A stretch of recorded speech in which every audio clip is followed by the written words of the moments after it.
शास्त्राम जी दाता रहबर कुल मालिक ने एक ऐसा दर बना दिया है, यहां से सिर्फ आप अगले जहान का नहीं, इस जहान का भी काज सवार सकते हैं। यह आपकी श्रद्धा, आपकी भावना पे निर्भर करता है। श्रद्धा सिर्फ सदगुरु मालिक के लिए रखनी चाहिए, किसी आदमी के पीछे पागल नहीं होना चाहिए। अपने सदगुरु मुर्शिद या अल्लाह वाहिगुरु राम, बस और तरफ ध्यान ना जाए। बाकी सबसे प्यार करो, बेगर्ज प्यार करो, बेगर्ज मोहब्बत करो। किसी से नफरत करना तो संत सिखाते नहीं, पर हद से ज्यादा गुजर जाना जो गलत होता है। इसलिए दीनता, नम्रता धारण करते हुए भावना से सुमरन करो, यकीनन जन्मों जन्मों के पाप कर्म कट जाते हैं। सेवा आप करो और वो खाली चली जाए, ऐसा हो नहीं सकता, ऐसा कभी नहीं हुआ। कोई भी सज्जन हमें बता सकता है कि हाँ पिताजी मैंने बहुत सेवा की, बचनों पे पक्का रहा और थोड़ा सिमरण करता रहा और मुझे कोई कमी है। हम चैलेंज करते हैं, ऐसा कभी हो नहीं सकता। छोटा मोटा काम नहीं होता इतना बड़ा चैलेंज करना, क्योंकि 5 करोड़ साध संगत है और उसमें क्या पता कोई खड़ा हो जाए जी नहीं जी। पर क्योंकि शाह सतनाम शाह मस्तान जी दाता पे 100 कहने को 100 ही होता है, और 1,00,000% कहो तो हमें 1,00,000% यकीन है कि ऐसा हो ही नहीं सकता। जो सेवा करे, सुमरन करे, बचनों पे पक्का हो, उसे अंदर बाहर कोई कमी आ जाए, हो ही नहीं सकता। बात ही खत्म। तो अब आप सोचिए, अगर आपके कमी है या कोई वजह परेशानी है, कोई मुश्किल है, तो आप या तो सेवा नहीं करते, या दृढ़ यकीन नहीं है, या बचनों में कमी है, या फिर थोड़ा थोड़ा सुमरण भी नहीं करते। और इसके अलावा निंदा चुगली, वो चुगली नहीं, अल्लाह वाहिगुरु राम की निंदा करना, वो सबसे बड़ी निंदा मानी जाती है। वैसे तो हर निंदा बुरी है, या उसमें से कभी आप शामिल हो गए हो, तो इन वजहों से आपकी कमियां हैं। आप अपने आप को कैलकुलेट करो। आप कपड़े देखते हो ना सुबह, बहुत से लोग आप में से, मेरे तो प्रेस नहीं करे हुए, कईयों को आदत होती, मेरा तो बटन टूटा हुआ है, मेरा थोड़ा सा फटा हुआ है इधर से, ये नहीं वो नहीं।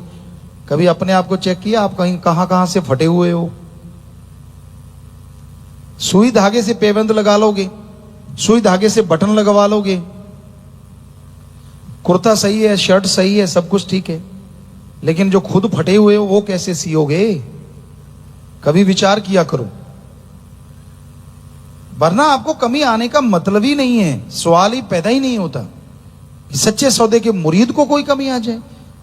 हो ही नहीं सकता।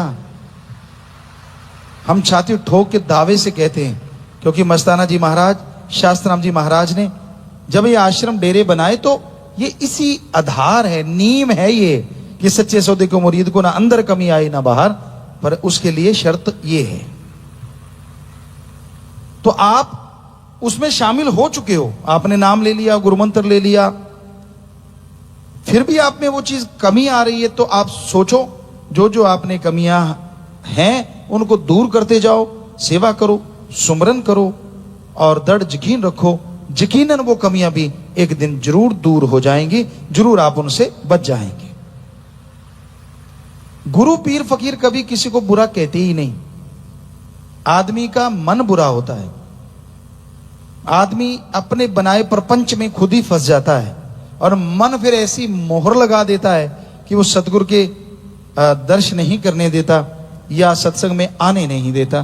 कई लोगों के साथ ऐसा भी हो जाता है, क्योंकि उनके मन ने ऐसा एक चक्रवात, पंजाबी जी कहते बरोड़ा, उसके चारों तरफ कस देता है कि वो सोचता है नहीं मुझे ही पता है रूहानियत का, पीर फकीर तो कुछ जानता ही नहीं। वो अपने तंग दायरे में अपने आप को कैद कर लेता है, जिसकी वजह से वो सत्संग से, अल्लाह वाहिगुरु सतगुरु मौला राम से दूर हो जाता है। तो किसी की सुना ना करो। इसका मतलब ये नहीं है कि बिल्कुल ही ना सुनो, निंदा ना सुनो, बुराइयां कोई गा रहा है वो ना सुनो, हो सके तो गालियां दो भी ना और सुनो भी ना।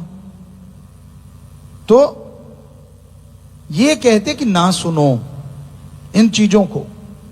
सुन लिया, मान लीजिए कहीं निंदा सुनी गई, किसी ने गालियां दे दी वो सुनी गई, कोई गलत बोल रहा था वो सुना गया, तो 5 मिनट सुमन कर लो पानी पी के, उसी समय हिसाब किताब बराबर। जो सुना है उसका फल आपको नहीं मिलेगा, बोलने वाला जाने करने वाला जाने, पर आप बच जाओगे। बताओ इससे आसान तरीका हो सकता है? 5 मिनट, सिर्फ 5 मिनट। तो बड़ा ही आसान है इस घोर कलयुग में परमानंद की प्राप्ति करना। वचनों को मानना होगा, सुमन करना होगा, वचनों पे चलना होगा। मन मते करोगे भाई तो लेने के देने तो फिर पड़ेंगे ही, और जब लेने के देने पड़ते हैं तब सतगुरु भी याद आता है, भगवान भी याद आता है। कई तो याद करते हैं कि मालिक ये क्या हो गया, कई फिर दोष देना ही शुरू कर देते हैं, तेरे होते मुझे ये हुआ।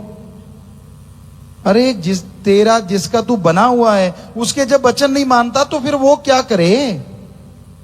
ठीक है, सतगुर के वचनों पे पक्के करो रहो, फिर कुछ हो जाए मुर्शिदे कामिल होने ही नहीं देंगे, ये पक्का।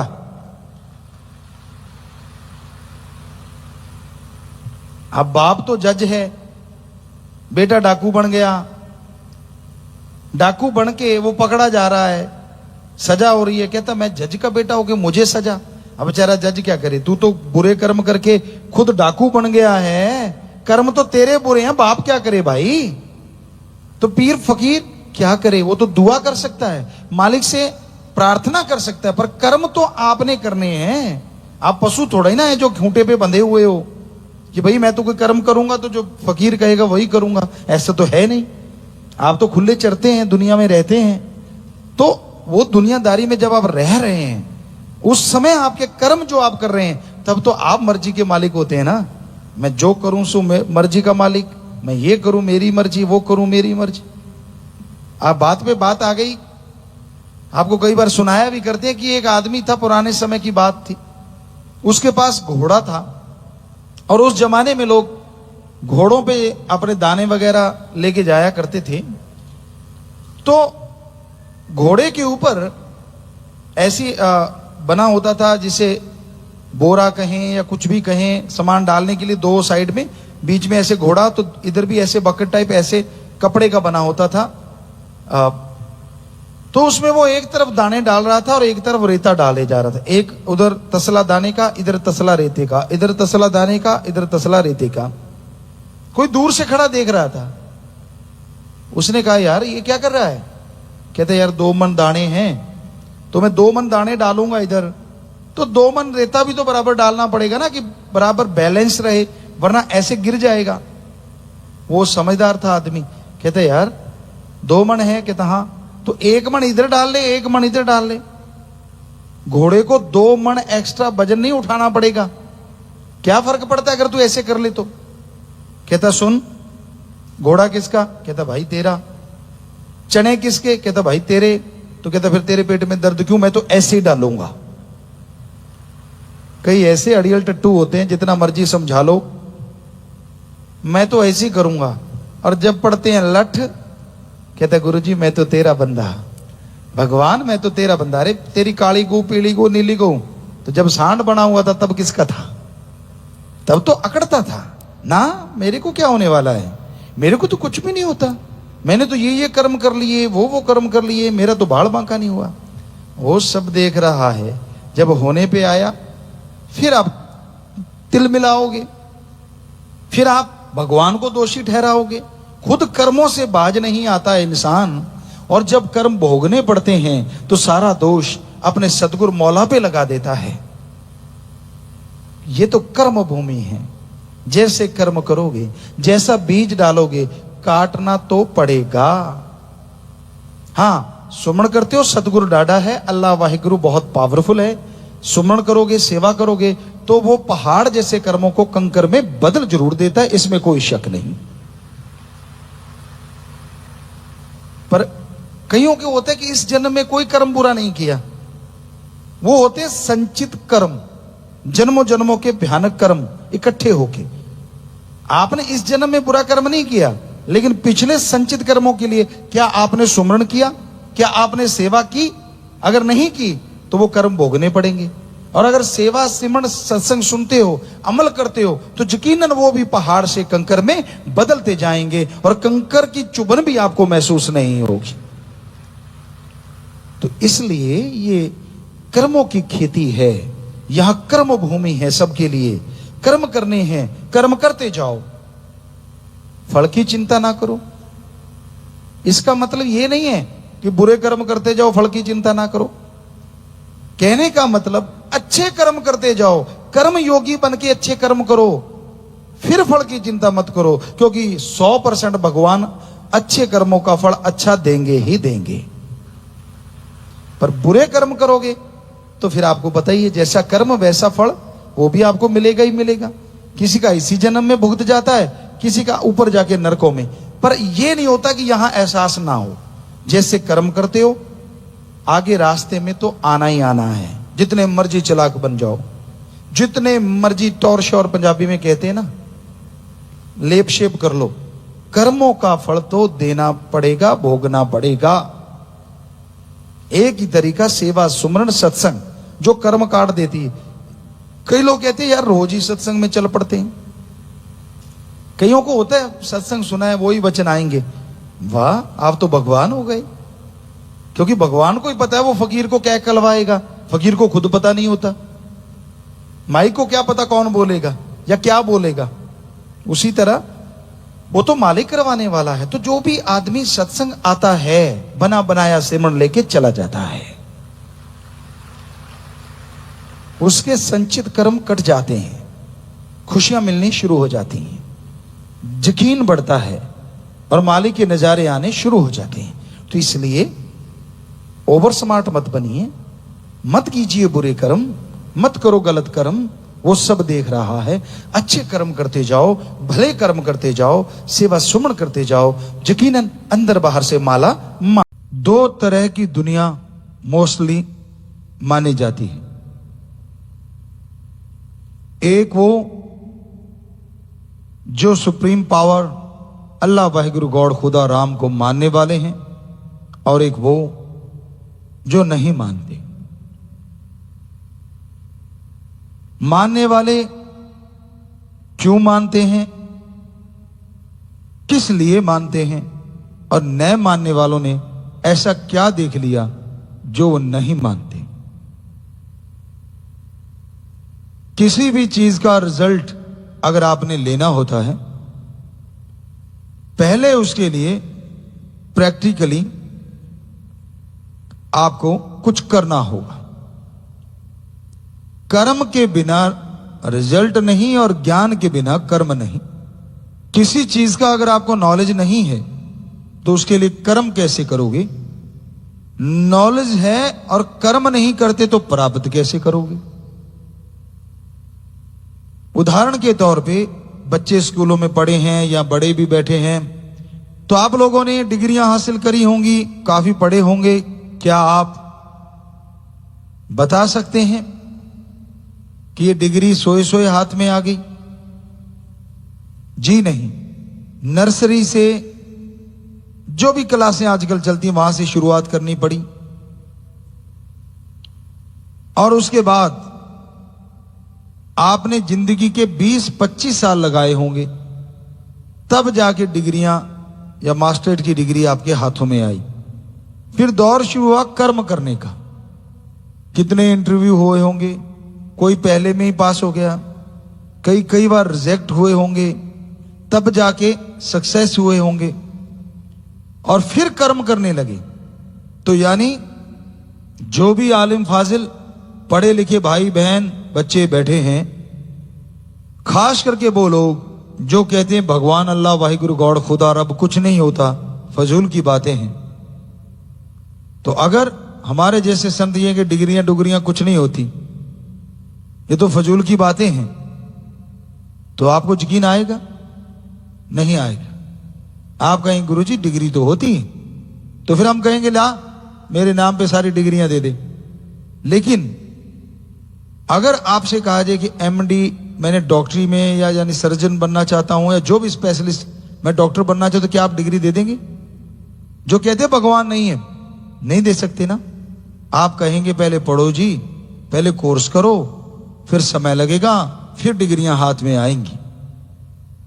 तो ऐसे ही तो हम बोलते हैं। आप कहते थे भगवान दिखाओ कहां है, जब आप एक छोटी सी डिग्री डायरेक्ट नहीं दे सकते, आपको हम भगवान डायरेक्ट कैसे दे दें? उसके लिए भी आपको समय देना होगा। हमारे हिंदू धर्म में पाक पवित्र वेदों में लिखा है, सुबह का समय 2 से 5 इसे ब्रह्म मुहूर्ता कहा गया। सिख धर्म में इसे अमृत वेला, इस्लाम धर्म में बांगे वक्त फर्ज या इबादते वक्त, और इंग्लिश फकीर द गॉड्स पे टाइम, द गॉड्स पे Indian time early morning between 2 to 5। तो सुबह का वो समय है, उसमें जागो, भक्ति करो घंटा। शाम का समय रोटी के 2-2.5 घंटे बाद 1 घंटा जाप करो। 2 महीने कर लो। 2 महीने तो बहुत होते हैं जी। अरे घंटा सुबह शाम है भाई, 24 घंटे में से 22 घंटे तेरे। सिर्फ 2 घंटे परहेजों के साथ सुमरण करके देख, भक्ति करके देख, इबादत करके देख, यकीन मान तो जरूर उस परम शक्ति का एहसास, उस ओम एक ओंकार ला इलाहा इल्लल्लाह, अल्लाह जो एक है, द सुप्रीम पावर गॉड, उसको देख पाएगा, महसूस कर पाएगा, तेरे अंदर एहसास जरूर आएगा। अब जरा विचार कीजिए, आप वो एमडी की डिग्री देने के लिए 20-25 साल लेते हैं और इधर 2 ही महीने, फिर भी आप देना नहीं चाहते और बैठे बैठे कहते हो भगवान तो है ही नहीं, इसका क्या इलाज?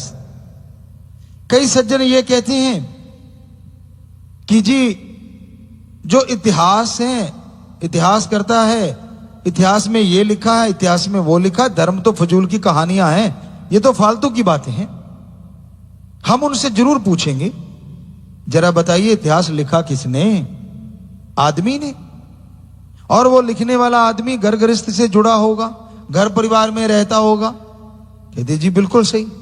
तो हमारे धर्म भी आदमी ने लिखे हैं, पर वो जंगलात में चले गए। जैसे आपके कोई इतिहास करता रहे होंगे, वो डिग्रियां ली होंगी, डॉक्टरेट होंगे, वैसे हमारे वाले जो थे वो संत, फकीर, ऋषि, मुनि, पीर, पैगंबर कहलाए। उन्होंने पूरी उम्र का रिसर्च उन किताबों में दे दिया और उन्होंने अपना पूरा एम बना के चले जिंदगी में, और ऐसा कर्म किया ही नहीं। इतने इतने साल लगाए उन्होंने। अब आप ही बता दीजिए यकीन किस पे करना चाहिए? आप कहते ना इतिहास वाले थे, क्यों भाई? उस पे आप यकीन कर रहे हो, वो भी आदमी ने लिखा है। और जो संतों ने, महापुरुषों ने पवित्र ग्रंथ लिखे, वो प्रैक्टिकली मेथड ऑफ मेडिटेशन है। करके देखो 2 महीने, रिजल्ट ना आए तो कह देना। और आप बड़ा इतिहास कभी कल को बदल जाता, दूसरा है उसने बदल दिया। कितने आए जिन्होंने बदल के रख दिया?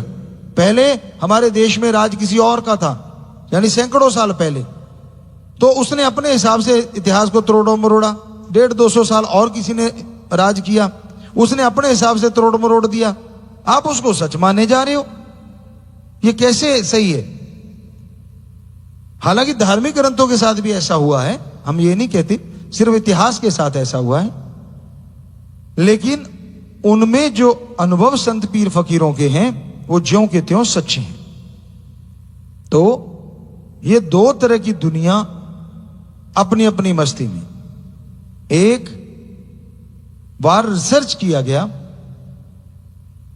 काफी देशों के साइंटिस्ट एक साथ बैठे, रिसर्च किया, पता चला उन्होंने चिप वगैरह लगाई, सेंसर लगाए, 100-200 आदमी एक साइड में, 100-200 एक साइड में रखे। एक साइड वाले मालिक को मानने वाले और एक साइड वाले मालिक को नहीं मानने वाले। तो उन्होंने जो व्यवहार में जो भी उन बच्चों के आया, उन लोगों के आया, घर गृहस्थ वालों के, वो लिखते चले गए। जो मालिक को मानने वाले थे उनके अंदर शांति ज्यादा थी, वो झगड़ा करते नहीं थे, करते तो बड़ा जल्दी सुलझ जाता था। और उधर तो बात पे झगड़ा और सुसाइड तक बात पहुंच जाती थी। और राम नाम वाले सहारा राम नाम का लेके अच्छे कर्म बहुत करते थे और वो सारा दिन स्वार्थ में डूबे रहते थे। तो उनकी जो तरंगे मनोदशा उन्होंने देखी कि जो मालिक का नाम लेने वाले वो बहुत ऊंचे हैं, यानी इंसानियत में ऊंचे हैं, जज्बात के धनी हैं, जुबान के पक्के हैं, आत्मबल से परिपूर्ण हैं, और दूसरे सारे इस मामलों में बिल्कुल शून्य हैं। तो उन्होंने फिर सर्च किया ये कैसे होता है। तो उन्होंने देखा अदृश्य किरणें उनमें से निकलती हैं, कहां जाती हैं, पीछा करना चाहा, नहीं पता चला, ब्रह्मांड में कहीं लुप्त हो जाती हैं, और फिर उनको, उन तरंगों को अलग रंगों में, अलग तरीके की तरंगों से वापिस आते देखा, और वो वापिस उनके दिमाग में घुस गई, और देखा दिमाग की रिपेयर होनी शुरू हो गई, डीएनए की रिपेयर होनी शुरू हो गई। वो दंग रह गए, और फिर उन्होंने कहा कि कोई तो ताकत है जो ये किरणें भेज रही है और इनके माइंड को पावरफुल कर रही है। जितने भी राम नाम के यहाँ आशिक बैठे हैं, मालिक को मानने वाले, हमें लगता है ये सारा उनको बताने की जरूरत नहीं कौन सी ताकत भेज रही है और कैसे हो रहा है। आप तो करते हैं, आपको महसूस होता है, ये हकीकत है, ऐसा ही होता है। और ये अभ्यास की बात है, अभ्यास की चीज है। तो आप किसी चीज को झुठला नहीं सकते, और 100% सही तब कहेंगे जब प्रैक्टिकली उसे कर पाएंगे। प्रैक्टिकली मेथड ऑफ मेडिटेशन, जैसे आपको पहले भी बताया कि आमतौर पे लोग कहते हैं कि दिमाग ही पावर हाउस है। हम कहते नहीं, दिमाग का भी कोई पावर हाउस है, वो है डीएनए। अब दिमाग को कितना शुद्ध कर लो, कितना बढ़िया बना लो, कितना ही साफ कर लो, वो शरीर की उतनी रिपेयर नहीं करता।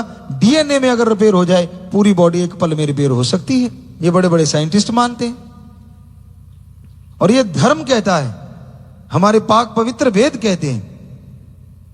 पूरी दुनिया को उन्होंने संदेश दिए, पूरी दुनिया को बताया कि भाई कैसे आप सुखी और शांत में जीवन व्यतीत कर सकते हैं। तो गुरुकुल में सिखाया जाता था अपने आप की रिपेयर करना, अपने आप को पढ़ना, कि आपका शरीर आपका डॉक्टर बन जाए। ये हमने 100% अनुभव किया है। आप अपनी 6 सेंस को जगा लें, थोड़ा सुमरण के द्वारा, भक्ति के द्वारा। यकीन मानिए, आपका शरीर ज्यादा खा रहे हो तो भी टोकेगा, गलत खा रहे हो तो भी टोकेगा, गलत एक्सरसाइज हो रही है तो भी टोकेगा, गलत कोई कर्म करने जा रहे हो तो टोकेगा ही टोकेगा। वो आत्मा है, विल पावर है। वो सिखाया जाता था वहां, उसकी बाकायदा ट्रेनिंग दी जाती थी कि अपने शरीर की कैसे सुननी है। थोड़ा योगा करवाया, एक्सरसाइज करवाई, फिर मेडिटेशन, ध्यान में बिठाना सिखाते थे। और ध्यान में जाके सबसे पहले होता था अपने शरीर का ध्यान। योगा में चक्र होते हैं नीचे से लेके यहां तक, और ध्यान में सीधा यहां जाया जाता है। तो कि फुल बॉडी में आपको महसूस हो मेरी बॉडी में क्या कमी आ रही है, कहां कमजोरी आ रही है, क्या परेशानी हो रही है, तो आपको महसूस होगा। फिर उसको रिपेयर कैसे करना है, कौन सी जड़ी बूटियां, कौन से, यानी पूरा एक डॉक्टर टाइप। वहां पे जंगलात में जड़ी बूटियां होती थी, वहां से ही सिखाया जाता था। सबसे पहले था कि बंदर को फॉलो करो। बंदर जो जा रहा है, कोई बंदर के चोट लग गई, वो जाता है, पत्तियां बीनता है, वो पत्तियां लाके खुद ही, आपने देखा होगा चिंपैंजी हो गए, ये बंदर की प्रजातियां एक तरह से, तो वो क्या करते हैं, पत्थर से पत्तियों को कूटते हैं। जो मान लीजिए कई हेजलनट है या कई तरह के नट्स होते हैं, वो भी तोड़ के खा लेते हैं, उसमें से निकाल, यहां तक छोड़ो नारियल को फोड़ के वो खाते हैं, वो उसको फोड़ के। तो है ना कमाल, इतना सख्त नारियल, लेकिन वो क्या करते हैं, उनको पता है, इतनी अकल है, पत्थर पे रख के, पथरीली जगह पे, और ऊपर से बड़ा पत्थर मारते हैं। 1 बार नहीं, 2 बार नहीं, 15-20 बार में तोड़ ही लेते हैं। पानी पी लेते कच्चे का, पक्के का वो खा जाते हैं। तो वो क्या करते हैं, ऐसे ही पत्तियों को कूटा और जाके उसको या तो खिला दिया या लगा दिया। तो वहां से गुरुकुल में सिखाया जाता है, ये पत्तियां फलां पेड़ की हैं, इसके जख्म था, ये काम आई, तो उससे बना स्नेह लेप, जिसकी चर्चा हमने पीछे की थी कि वो लगा देते थे, सुबह तक जख्मी भर जाते थे। आज वाले तो डॉक्टर कहें गुरुजी सारे ये जो आपके वेद हैं सब झूठ का सौदा है। नहीं नहीं, ऐसा नहीं है। आपके दिमाग वहां तक पहुंचा नहीं इसलिए झूठ का सौदा है। आपकी लिमिटेशन है, उनकी कोई लिमिटेशन नहीं थी। जबरदस्त दिमाग था उन संत पीर पैगंबरों का, जिन्होंने हमारे गुरुकुल को चलाया। कहां तक पहुंचे हुए थे वो? हड्डी टूट गई, शाम को दवाई दी, सुबह जुड़ गई। आप मानोगे नहीं, आप तो 15 दिन प्लास्टर में पैर जब तक अटका नहीं रहेगा तब तक मानते नहीं। और ये हकीकत है, ये सच्चाई है। हम डॉक्टर साहबानों को ये नहीं कहते कि आप गलत कर रहे हैं, आप सही कर रहे हैं 100%, लेकिन आप वहां तक पहुंचे नहीं तो आपको वो चीजें कहानियां लगेंगी, किससे लगेंगी। उसके तक पहुंचने के लिए मेडिटेशन करनी पड़ेगी, ध्यान एकाग्र करना पड़ेगा। फिर किसी ने एक फिल्म का एक सीन दिखाया था हमें कि ये टाइम मशीन है जी। कोई बंदा जब चाहे पीछे चला जाता है, जब चाहे आगे चला जाता है, फ्यूचर में, पास्ट में, और वो प्रेजेंट हर जगह रहता है। ऐसा है, वो फिल्म में कहानी सी लगी, लेकिन मेडिटेशन के द्वारा ये असलियत में हो सकता है, हकीकत में हो सकता है। आप महसूस कर सकते हैं उन चीजों को, सामने देख सकते हैं। इसको भी शायद आप किस्सा कहानी बताएंगे। तो अगर आपको लगता है किस्सा कहानी हमारा चैलेंज है, हम आपको मेथड बताते हैं, आप सामने आपके ऊपर 2 आदमी लगा देते हैं, क्योंकि यकीन हमें भी आप पे नहीं, अगर आपको हमारे पे नहीं। वो निगाह रखेंगे आप घंटा भक्ति करते हो कि नहीं, निगाह रखेंगे आपकी।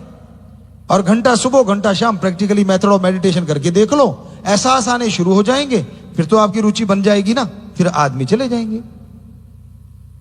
पर आप भक्ति नहीं करते, उसको फजूल समझते हैं। आपका माइंड ही नहीं मानता कि मैं इससे आगे बढ़ूं। और क्या कहते हो आप डॉक्टर, साइंटिस्ट क्या कहते हो? इंसानी बॉडी को 5 से 7% पढ़ पाए, ज्यादा से ज्यादा कोई कहेगा 10 या 15, इससे आगे कोई नहीं गया।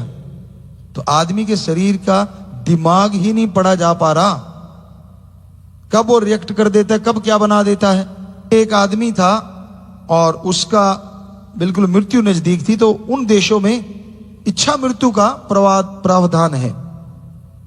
तो उसने उनको कहा कि जी मैंने तो ये स्वीकार करनी है। तो वो डॉक्टर कहने लगे अगर तूने ऐसे ही है तो हमें एक तजर्बा भी हो जाएगा, समाज के लिए कुछ काम कर जा। कहते बोलो। कहते हम तेरे ये कोबरा, सामने कोबरा रख दिया कि ये तेरे काटेगा और तेरे मौत होगी, हम देखना चाहते हैं तब तब कौन कौन से रसायन और क्या क्या शारीरिक प्रक्रिया होती है या प्रतिक्रिया होती है वो देखना चाहती। कहता कोई बात नहीं, मैंने तो जाना ही है। तो आंखों पे पट्टी बांध दी, कोबरा उसको दिखा दी, आंखों पे पट्टी बांध दी, एक सुई ली और उसके पैरों पे 2 बार सुई मारी और वो मर गया। सारे दंग डॉक्टर, ये क्या हो गया? अब चेक किया गया, हार्ट अटैक नहीं हुआ उसे, माइंड फेलियर नहीं हुआ। क्या हुआ? उसके 2 कोबरे का जहर उसके अंदर से मिला। बताओ कहां से आया? अभी तक रिसर्च चल रही है कि माइंड इतना कुछ क्रिएट कर सकता है आदमी के अंदर। उसने कल्पना कर ली आंखें बंद करते ही कि भाई अब काटेगा तो वो काटेगा, तो माइंड उसके लिए तैयार हो गया, डीएनए तैयार हो गया कि भाई इसको अब ये डोज आने वाली है। और उसने सोचा जैसे सुई लगी कि आ गई। तो ये क्रिएशन हुआ कैसे? अभी तक उलझे पड़े हैं साइंटिस्ट, अभी तक पता नहीं चला। पता चला हो तो हमें कोई, हमारे डॉक्टर साहबान या कोई भी जरूर बताना, क्या उसका कोई रिजल्ट आया अभी तक? यहां तक हमें तो नहीं मिला। उन चैनलों पे देखा तो कभी सुना नहीं कि उसका कोई रिजल्ट निकला कि वो हुआ कैसे। अब एक कोबरा नहीं, 2 का जहर अंदर से मिल गया। और वीडियो भी बताते हैं उसकी है, सब कुछ है। तो कहने का मतलब ये चीज आपको अभी तक पता नहीं चली। हमारे 12,000 साल पुराने पाक पवित्र वेदों में ब्रह्मचर्य आश्रम में बच्चों को ये पढ़ाई जाती थी कि माइंड ऐसा ऐसा क्रिएशन कर सकता है जो आप कल्पना नहीं कर सकते। तो अगर 2 कोबरे का जहर पैदा कर सकता है, तो जब ध्यान में वो संत हमारे ऋषि मुनि बैठते थे, क्या ये पॉसिबल नहीं? वो हवा में उड़ने लग जाते थे। अगर 2 कोबरे का जहर अंदर बन सकता है तो हवा में उड़ा क्यों नहीं जा सकता? ये तो माइंड के ऊपर है। उसकी शक्ति को हमने इस्तेमाल नहीं किया, तो वहां इस्तेमाल करना सिखाया जाता था। कैसे उठते हैं धरती के ऊपर से ध्यान के द्वारा, कैसे आगे बढ़ा जाता है, कैसे अपने आप को आप गति देते हैं, कमांड देते हैं। अब आप कंप्यूटर को कमांड नहीं देते, फिर फिर कमांड दे देंगे वो चीज चलती है। नहीं, ये फलाने वाली कमांड दे दो, धिंकड़ वाली कमांड दे दो, वो इनकी भाषाएं हैं। लेकिन माइंड भी तो बॉडी को कमांड देता है। वो सिखाया जाता था गुरुकुल में। जरा सोचिए स्टूडेंट कैसे होंगे जिनको यह पता होता था कि मैं चाहूं तो उड़ भी सकता हूं, मेरे अंदर की पावर को मैं और ज्यादा कर सकता हूं, कॉन्फिडेंस और बढ़ा सकता हूं, अपनी बॉडी की जो शक्ति है उसको और बढ़ा सकता हूं विल पावर के द्वारा। खुराक, यहां कई सज्जन बैठे होंगे 10 रोटियां खाते होंगे, हैं सींकिया पहलवान, और कई कहते हम पानी पीते हैं फिर भी गामा पहलवान। कहने का मतलब बहुत मोटे ताजे हो जाते। ये उनकी सोच है कि मेरा मोटापा कभी जाएगा ही नहीं, अपन तो मोटा ही रहने का है, खाओ दुनिया जाए भाड़ में, खाते चलो। तो 50% माइंड तैयार हो गया, तूने मोटे ही रहना है। फिर डीएनए में चले गए, वो रस ही नहीं देता कि इसको पतला होना, कहते ना कमांड आ गई है, आप इसको ऐसे रखो, तो माइंड कहता ठीक है। अब 25% और जुड़ गया, 75% काम हो गया, रह गया 25%। तड़या खा, फलां खा, लटरम खा, पटरम खा, पता नहीं क्या क्या खा, और हिलना नहीं। फोन लिया इधर, ओहो कमर दर्द हो गई, इतने में ही हो गया काम। ओहो मैं इस बाजू पे पड़ा, डॉक्टर साहब मेरे यहां कुछ हो गया, कंधा हिल गया। ये कंधा है कि तिनका है, जरा सा दाब आने से फिस गया। होता होगा बहुतों के साथ, कंधे के, खास करके हमारे नए पीढ़ी के साथ, कि ओहो बाजू बहुत देर रखी उस, बस पूछो मत। तो कहने का मतलब अब इस शरीर को हिलाओगी ही नहीं, बेचारे मसल तो फिर वैसे ही। आज बच्चे करते क्या है, तो आप शारीरिक कर्म भी करो, माइंड से काम लो। तो उस समय में ये दोनों का तालमेल रखा जाता था। शिक्षक जो होते थे, जिन्हें ऋषि मुनि या गुरु संत कहते थे, गुरुकुल को चलाने वाले, वो बैलेंस देखते थे समय समय के अकॉर्डिंग। 7 दिन में 1 दिन एंटरटेनमेंट का रखना, वो काफी देर तक चलता रहा इंडिया में, हमारे भारत में तो, कि शनिवार के दिन उसे बोला करते थे राजस्थान में बाल सभा। यहां तक हमें याद आता है, हाँ बाल सभा। और उस बाल सभा में क्या होता था, बच्चे गाते थे या चुटकुले सुनाते थे, और टीचर भी एंजॉय करते थे, बच्चे भी। आज तो सभा तो गई उड़, बाल बाल रह गया। बाल को बेचारे को, बच्चा कहीं भी बरत लो, पढ़ नहीं रहा रे तू। और जब खुद को काम है, बाप दफ्तर में, माँ दफ्तर में, बच्चा स्कूल में आया, वो दोनों थके हुए आ रहे हैं, दिमाग पे बोझ है।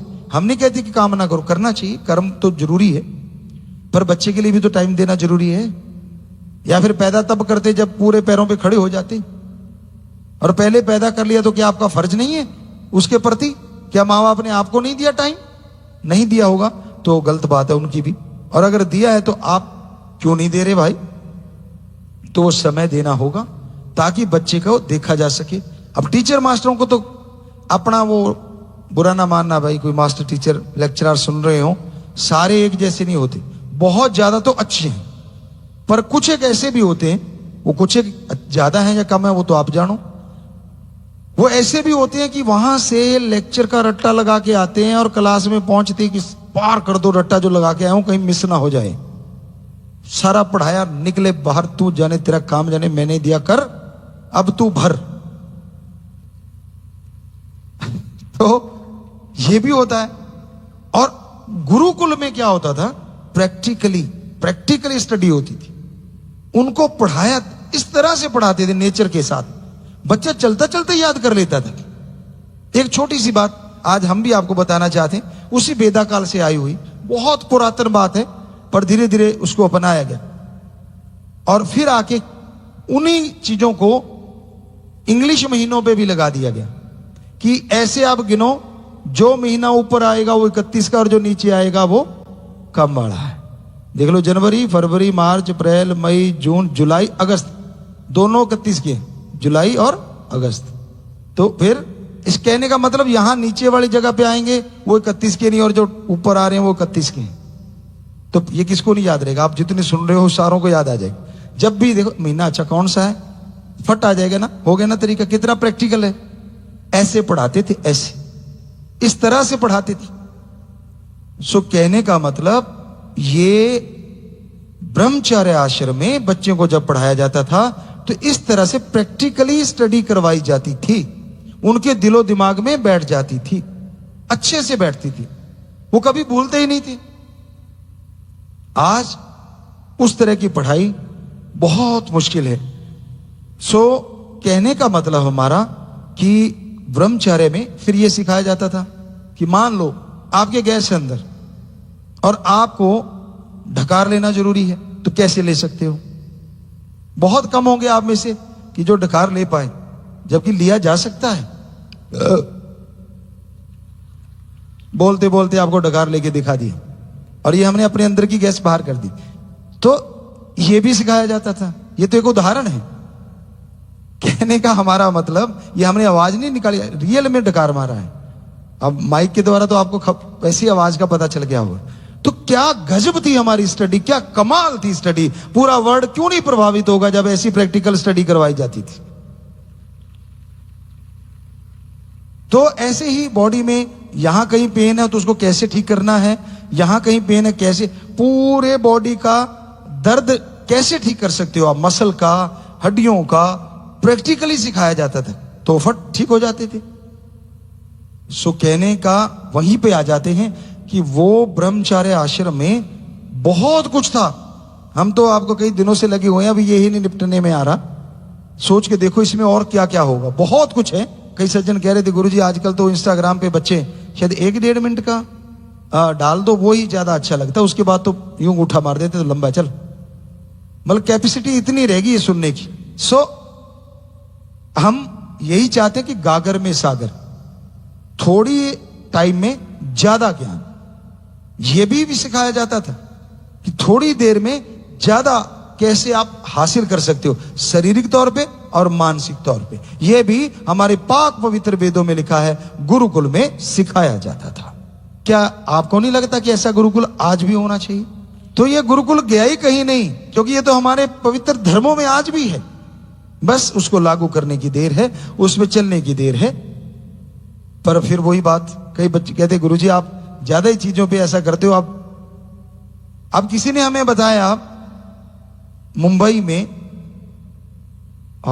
इरोज शायद कंपनी के कोई थे, हम नाम नहीं बताएंगे आपको, तो उन्होंने बताया गुरुजी डीएनए पे रिसर्च भी हो गया था, काफी हद तक एक आदमी नजदीक पहुंच गया था, पर उसको इतना पैसा दे दिया गया या फिर इतनी धमकी आ गई कि अगर तू ये करेगा, बाहर निकालेगा रिसर्च तो देख ले, क्योंकि फिर तो सारी फैक्ट्रियां बंद, सारी दवाइयां बंद, और फिर डॉक्टर सिर्फ डीएनए वाली चलेंगे शायद। सोचो कितनों की डिग्रियां खतरे में पड़ गई, कितनों का गड़बड़ हो गया था काम, तो वो सारा बंद करवा दिया गया। उसने हमें बताया, हमने नहीं देखा, हमें नहीं पता, कोई प्रूफ नहीं है हमारे पास, लेकिन उसके कहने के अनुसार कि गुरुजी ऐसा हो चुका है। तो इसका मतलब पवित्र वेदों में जो लिखा है, वो जो ब्रह्मचर्य में सिखाया जाता था 100% सच था, है और आगे भी रहेगा। कि डीएनए ही असली पावर है आदमी के अंदर, उससे इसके पावर को बढ़ाया जा सकता है। वो गड़बड़ होने पे आदमी को बीमारियां हो जाती हैं, और उसी को अगर सुधार दें सारी बीमारियां दूर हो जाए। के अंदर हर समय कोई ना कोई विचार चलते रहते हैं। विचार शून्य 2-3 वजह से हो सकता है। एक, जब वो बेहोश हो जाता है। दूसरा, कोमा में चला जाता है। और तीसरे को विचार शून्य नहीं कहा जाता, सुविचार, अति उत्तम विचार या सर्वोत्तम विचार कह सकते हैं। वो समय होता है जब इंसान गुरु मंत्र, मेथड ऑफ मेडिटेशन करके 10वें द्वार में पहुंच जाता है। तब सिर्फ और सिर्फ ओम, अल्लाह, वाहिगुरु के मिलन के विचार आते हैं। तब सच्चाई, हकीकत के विचार आते हैं, और इंसान उन विचारों से जब बाहर आता है तो जितने भी बुरे विचार होते हैं, जितने भी गलत विचार होते हैं, उनका असर खत्म हो चुका होता है। विचार शून्य कभी कोई नहीं होता, पर आज के दौर में बुरे विचार ज्यादा चलते हैं, अच्छे विचार कम चलते हैं। तरह तरह के बुरे विचार, तरह तरह की बुरी सोच हमेशा दिलो दिमाग में इंसान के चलती रहती है, और उन बुरे विचारों की वजह से ही इंसान दुखी रहता है, परेशान रहता है, गमगीन रहता है। कई लोग होते हैं बुरे विचारों से एंजॉय करते हैं। उनके अंदर गलत विचार आया तो उनको लगता है कि एंजॉयमेंट है, उन्हें एक खुशी देते हैं, पर ये भूल जाते हैं कि वो क्षणिक खुशी पता नहीं कितने पापों को, पता नहीं कितने बुरे कर्मों को आपके अंदर जन्म देती है। कई लोग अपनी बुरी आदतों से दुखी होते हैं, लेकिन जब वो समय आता है, जब उस आदत से मजबूर होके वैसा कर्म करते हैं, तो उन्हें एक नशा आ जाता है। वो उस बुरी आदत को अंजाम दे डालते हैं, फिर पश्चाताप आता है, ओ ये गलत कर्म नहीं करना चाहिए, ये बुरी चीज नहीं अपनानी चाहिए। लेकिन जब तक आपकी विल पावर मजबूत नहीं होगी, आप फिसलते रहेंगे। विल पावर, आत्मबल को मजबूत अगर करना चाहते हो तो काम धंधा मत छोड़ो, घर परिवार बाल बच्चे मत छोड़ो, बस आधा घंटा सुबह शाम, यानी 1 घंटा 24 घंटे में से आधा सुबह आधा शाम, या 20 मिनट सुबह दोपहर शाम मालिक की याद में लगाओ। कितना कम समय है, इतने कम समय में ही आप अपने आप पे काबू पाना सीख जाएंगे और गम चिंता टेंशन परेशानियों से निकलना भी सीख जाएंगे।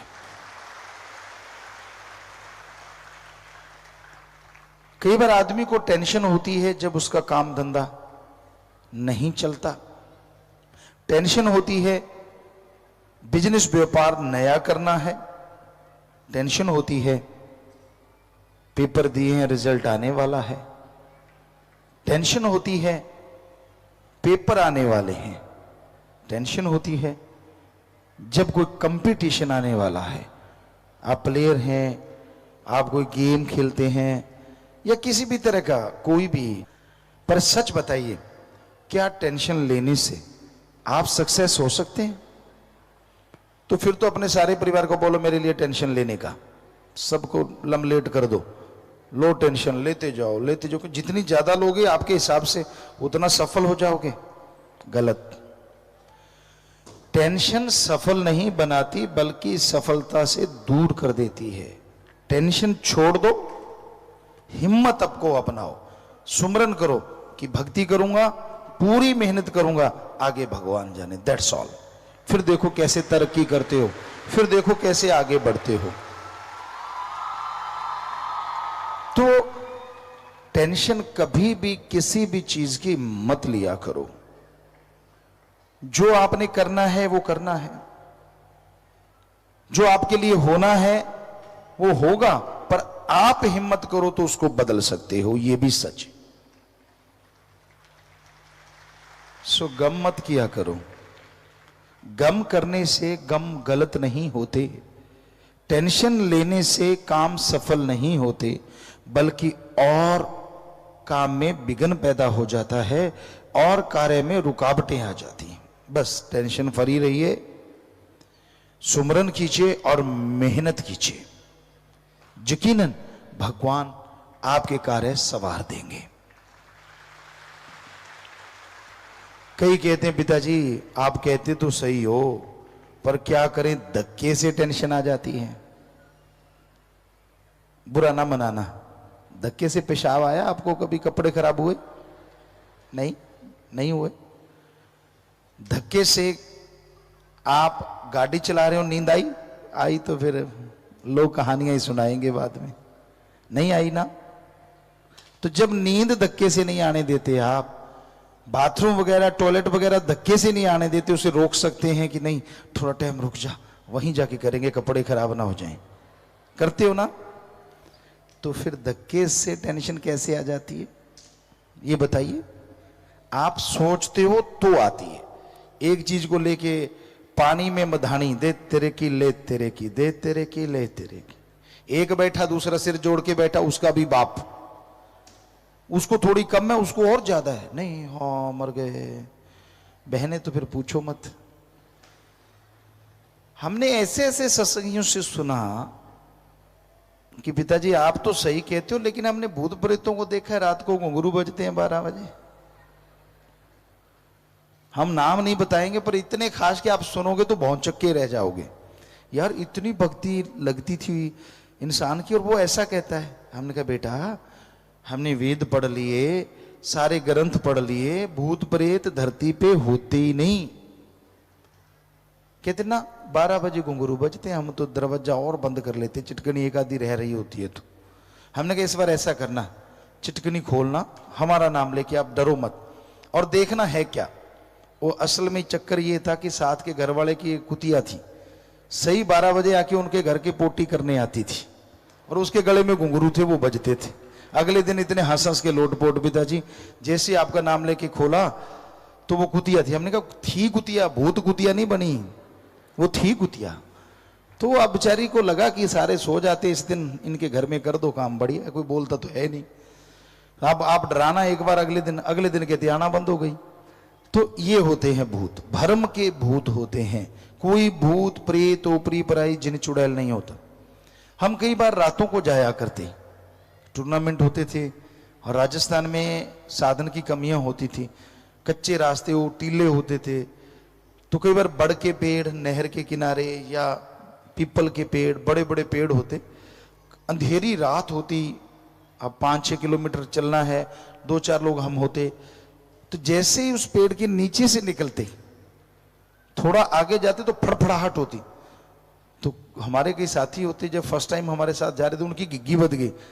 हमने कहा क्या हुआ? कहते बोल मत। हमने कहा क्यों? कहते देखा नहीं वहां भूत प्रेत डांस कर रहे हैं, डांस कर रहे हैं। हमने कहा अभी देख के आते हैं। कहते मरवाएगा, तू मत जा। हमने कहा आप यहीं खड़ो, हम जाते हैं। हम गए वहां पेड़ के नीचे, वो दूर खड़ों के टांगे कांप रही हैं, तक तक तक तक तक। हम जा रहे हैं यार, टांगे आपकी कांप रही हैं। कहते बस तू मरवाएगा, छोड़ेगा नहीं। हमने कहा फिक्र ना करो। तो हम नीचे गए, ऊपर निगाह मारी, टॉरस थी, उसको मारा, देखा, फिर फड़ फड़ फड़ फड़। तो हम हंसते हुए वापस आए। कहते क्या हुआ? हमने कहा यार वो पक्षी थे बेचारे, तो जब आप आए हैं उनको डर हो गया यार हमें मारेंगे ये, वो अपने से डर रहे हैं और आप उनसे डरते हुए बाथरूम करने जा रहे हो। तो ये होता है, और कोई भूत प्रेत नहीं होता। भानगढ़ का किला, सेवादारों में किसी ने चैलेंज किया, मोस्ट हॉन्टेड किला है एशिया का, भूतों वाला किला, अगर सीधी भाषा में कहें भूतों से भरा हुआ किला। वहां जब हम गए तो एक पास में ही रिसोर्ट था, टेंट रिसोर्ट।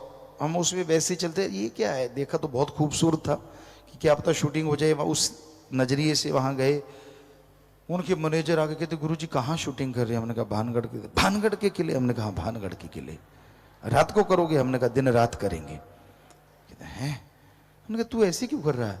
कहता गुरुजी ऐसा है, वहां जो भी कोई फोटो करवाता है, आदमी करवाता है तो पीछे एक औरत खड़ी मिलती है, औरत फोटो करवाती है तो आदमी मिलता है। हमने कहा अब एक नहीं छोड़ेंगे, काली काली तो एक ना छोड़ू, तू दिखा कहाँ है वो। ये काली काली की बात पे आपको बात सुनाते हैं। पुराने समय की बात बेपरवाह जी सुनाया करते थे कि एक जाट जमींदार था, और उस समय आजकल भी है, बेपरवाह जी जाया करते राजस्थान में, हम लोग भी बनाते, कणचातिया एरिया, गंगानगर का एरिया, कई जगह। तो अब वहां हम जाते तो होले वगैरह बनाते। तो वो कोई जाट जमींदार था, उसने चनों को गर्म किया तो होले बन गई। बहुत स्वाद बनती है, बहुत टेस्टी होती हैं वो। चने की टाटें भून दी जाती हैं तो अंदर से दाना पक जाता है और वो बड़ा ही टेस्टी लगता है। तो वो काला रंग की हो जाती हैं, वैसे ग्रीन थोड़ी सी पीला रंग पकड़ रही होती है, तब उसको बनाया जाता है। तो वो उसने सब होने की जो टाटे थी ऐसे झाड़ी और उसको इकट्ठी कर ली, तो अंदर डाल दी। अंदर डालते डालते थोड़ा सा मौसम ऐसा था कि अंधेरा था और पता नहीं चला। उन टाटों के साथ साथ एक राजस्थान में टिट्टन कहते हैं उसको, टीटनी, काले रंग की होती है, बिल्कुल होड़ों की तरह छोटी सी, तो वो भी बीच में ही डल गई। ऐसे झोली पकड़ी, पुराने टाइम में कौन से थैले होते थे, यूं पकड़ी अंदर डाली और खाते आ रहा है, ऐसे ऐसे करके उसको खोल रहा है और खा रहा है। तो वो अंदर से चिर ऐसे हो रहा है।